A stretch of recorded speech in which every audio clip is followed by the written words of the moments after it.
నువ్వు ఏడవకు తమ్ముడా, నీ వెనక ఈ పురుష సంఘం ఉన్నది. ఆ అమ్మాయితో ఈరోజే నీ పెళ్ళి. పద అమ్మాయి ఇంటికి వెళ్ళి అడుగుదాం. వెళ్దాం పదండి.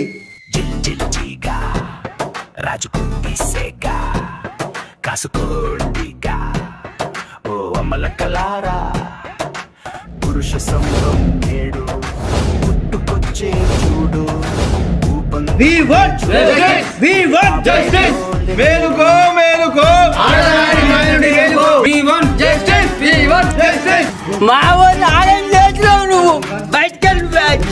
ఇక్కడ చూసినట్టయితే ప్రియురాలి ఇంటి ముందు ప్రియుడు బైఠాయింపు. బాధితుడికి పురుష సంఘాలు మద్దతు కాగా దీనికి గల కారణాలు ఏంటో తెలుసుకుందాం. సార్ చెప్పండి, ఇక్కడ ఏం జరుగుతుంది? ఇస్తారా? ఈ మధ్యన ఇవి కూడా గిఫ్ట్ గా ఇస్తున్నారా?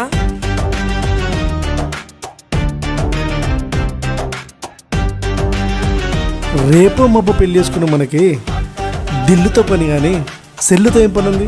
టింగ్ టింగ్. కానీ నాకు పనుంది. ఆహా, దా.